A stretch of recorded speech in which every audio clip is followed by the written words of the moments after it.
Hey, David here with some breaking news. I have completed my top 10 games of the year list for 2023. So let's get to these. And at the end of the video, I will also give some honorable mentions as not everything made the list. It was a crazy year for games. But let's get to it, starting with number 10, Final Fantasy XVI, or better known as Final Fantasy 16. All right, starting the list off strong, but not strong enough to make the top 9. So Final Fantasy 16 is a game that I did expect to be higher on my end of year list before I began playing it, but it's not. Now, that doesn't mean it's not good. It's still a great game, definitely worth playing, but there are some issues that really hold it back from being higher on this list. So in case you're not familiar, this is an action RPG that starts as a family political drama, taking, I think, some clear inspiration from Game of Thrones, but by mid-adventure becomes a lot less grounded and gets a little too ridiculous in a way that I don't think benefited the experience.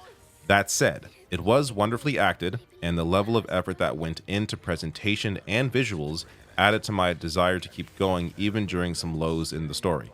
That aside, the real-time battle system is immediately intuitive and quickly adds a variety of abilities, and in fact, it's so well done that I actually sought out random battles just for the enjoyment of fighting, which is not something I always do in an RPG. And the icon fights, where you control a massive magical beast, adds more variety and visual flair to the entire thing. Unfortunately, the quasi-open world areas give you very little reason to explore and feel largely lifeless as a result. Overall, though, despite the nitpicks, it's a solid experience and one that I'd recommend. We shared a dream. Number 9, Super Mario Bros. Wonder. So first, a little history. Super Mario World on Super Nintendo was my first experience with a Mario game, and in many ways, Wonder is a true sequel to that experience.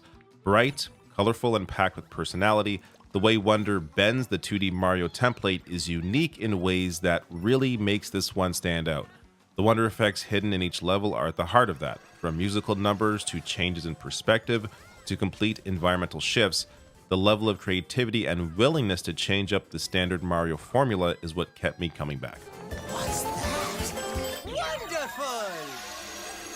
Number 8, Spider-Man 2. Alright, first I gotta say, Insomniac, the developers of Spider-Man 2, they need to get off of Marvel. It's enough. Enough Spider-Man, and they got Wolverine coming up. Stop it. Like, I grew up playing original Insomniac IPs like Ratchet & Clank and Resistance, and I miss that creative aspect of Insomniac. The fact that Marvel is the overall property for all of their games now is, I think, a little ridiculous. That said, this game is fantastic. So it builds upon 1 and Miles Morales. It executes well on everything it sets out to be: a fun open world, an engrossing story, side missions that add value and aren't just filler, perfect pacing, and an attainable platinum trophy. These are all reasons I love the game. But just to see these talents pigeonholed into Spider-Man and more Marvel, it's enough. These developers are way too talented to be stuck onto Marvel. Look, maybe if I loved Marvel stuff more, I would be fine with this, but it's too much. Please, Insomniac, or please Sony, since they control them, please push Insomniac to do something else. Number 7, Advance Wars 1+2 Reboot Camp. As the name suggests, this is a reboot of the Advance Wars games released on the Game Boy Advance 20 years ago, when they were the height of handheld turn-based tactics. My brother was actually super into these games at the time, somehow having a more refined gaming palette at age 10 than I did at age 16, when I was busy murking folks in SOCOM. Still waiting on a SOCOM 2 remake, by the way. But anyways, Advance Wars. So it's hard to know what to say here, because these games are just honestly pure joy. If you haven't played a turn-based tactics game like this, you owe it to yourself to at least try, and Advance Wars is a very approachable entryway to the genre. This is a game I'm confident anyone could love, regardless of how often or how little you play video games. Commanding officers to victory.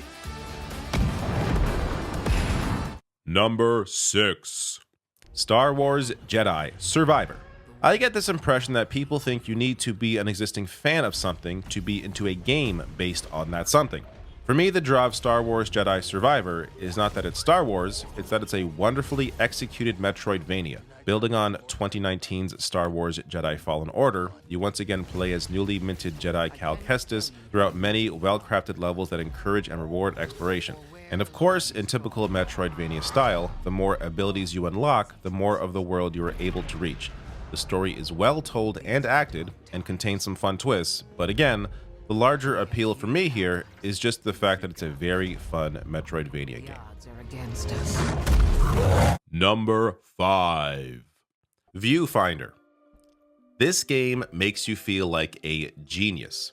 Viewfinder is a first-person environmental puzzle game where you're handed a Polaroid camera and given the ability to place physical objects in the world using the photos you took within that same environment. Hopefully the video is helping here because it's tough to wrap your mind around without seeing it for yourself. There were many times I began a level thinking there was no way I'm going to solve this, only to experiment with the mechanics and the world around me until I figured it out, leading me to feel like the smartest man alive. And the whole thing is wrapped within an unexpectedly deep narrative, largely told through voiceovers and tapes found within the world. Like Spider-Man 2, this is another game I platinumed for the sheer fun of playing it, extending my experience for as long as I could.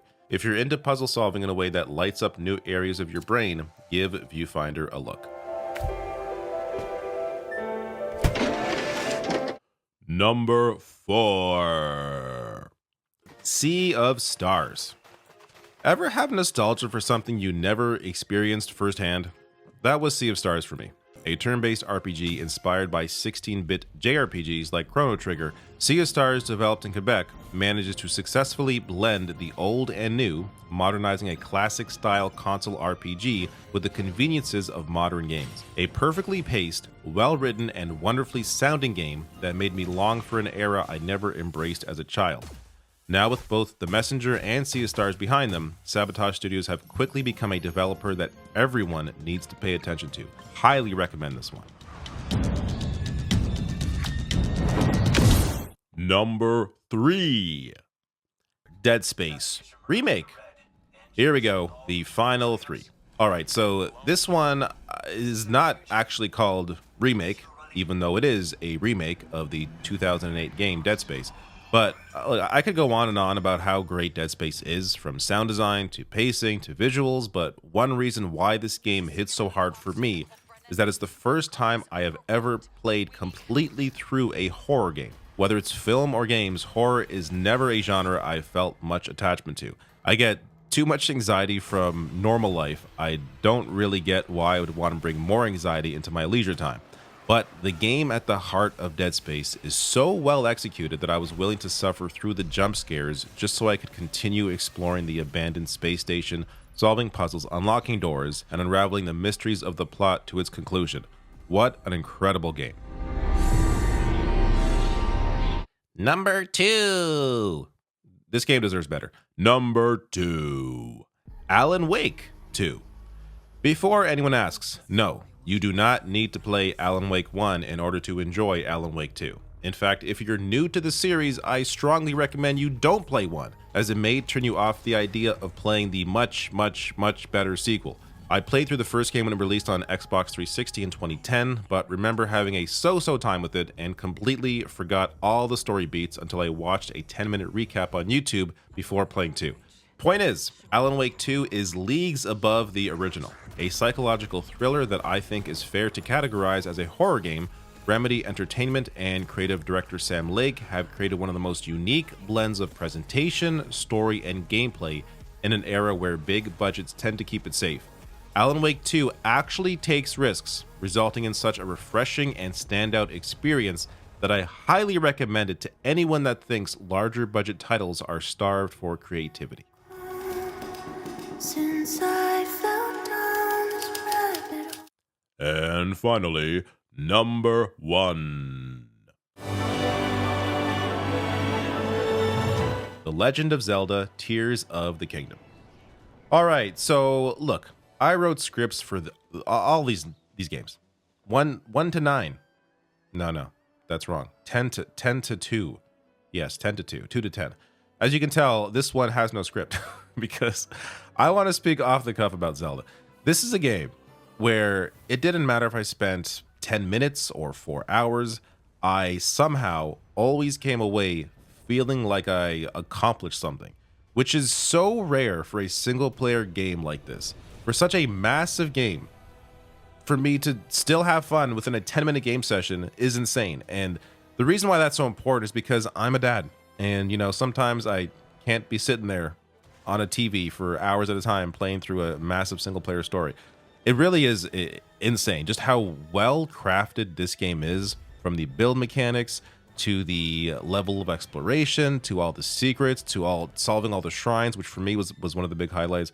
Tears of the Kingdom is not only a fantastic Zelda game, to me, it is one of the greatest games ever made. Your knight, and that legendary sword he carries. Our last line of defense will be Link.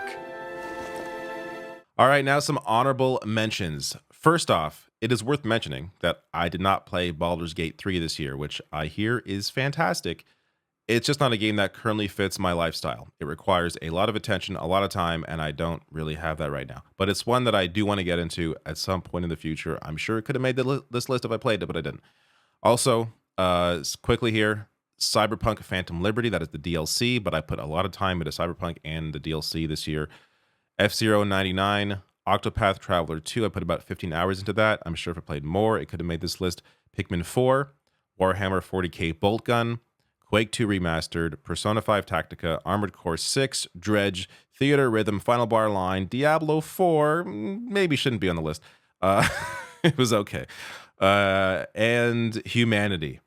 Those are my honorable mentions. And it's also worth mentioning the top 2022 game, the game of, I guess, 2 years ago now that I came back to quite a bit, was Neon White. So it didn't come out in 2023, but it was a wonderful game that I absolutely love. There you go. That's it. Back to, I guess, politics now, or I don't know. What do I do normally?